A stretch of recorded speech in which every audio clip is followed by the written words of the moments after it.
여러분 안녕하십니까? 미국의 연방정부가 셧다운됐습니다.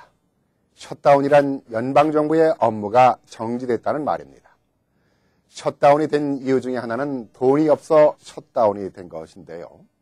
세계에서 가장 부자 나라라고 하는 미국이 돈이 없어서 셧다운이 됐다니까 믿어지지 않는 일이죠. 그러나 미국의 현실은 그야말로 비투성이로 16조 7천억 달러에 달합니다. 어느 정도인지 가늠이 안 가시죠? 대한민국의 빚이 1000조 원에 달하는데요. 대한민국의 17배에 달하는 1경 7천조입니다. 경이라는 숫자도 들어만 봤지 상상이 가지 않는 그야말로 천문학적인 돈입니다.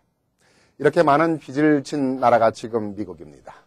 이처럼 엄청난 빚으로 예산안이 통과가 되지 않자 어떤 일들이 발생하기 시작했느냐 하면 210만 명에 달하는 연방 공무원 가운데 80만 명이 일시적으로 해고됐습니다. 나머지 공무원들도 부분적으로 월급을 받지 못하는 일들이 발생하고 있습니다.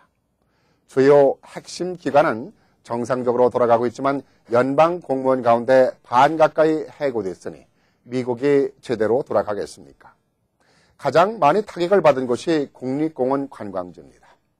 현재까지는 어느 정도 정상적으로 돌아가고 있지만 하루빨리 연방 예산안이 해결되지 않으면 상당한 대란이 예상됩니다.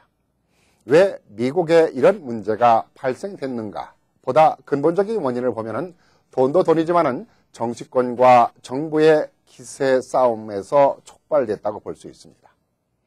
미국이 17년 만에 연방정부 폐쇄, 그러니까 셧다운까지 이른 것이 오바마 대통령의 역점 사업인 건강보험이라고 하는 오바마 케어에 대한 민주당과 공화당 그리고 상원과 하원으로 나누어진 의회 구조의 영향이 컸다고 볼 수 있습니다. 민주당과 공화당의 힘 겨루기가 지난달 초부터 시작되면서 하원을 장악한 공화당이 오는 2014 회계년도 정부 예산안 중 오바마 케어 삭감을 주장했습니다. 하원을 장악한 공화당이 오바마 케어의 예산을 삭감해 민주당이 장악한 상원에 올렸지만은 상원은 다시 하원에 내려보냈고 이러기를 5차례나 떠넘기며 핑퐁 게임을 하다가 타협점을 찾지 못하면서 지난 10월 1일부터 시작되는 2014 회계년도 예산안을 처리하지 못한 것입니다. 결국 민주당과 공화당의 정치적인 싸움이 이런 결과를 맞는 것입니다.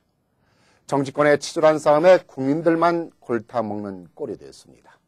한국의 정치권이 맨날 싸움만 한다고 조폭 국회라고 했는데 미국의 정치권도 더하면 더했지 다를 바가 없다는 생각이 듭니다.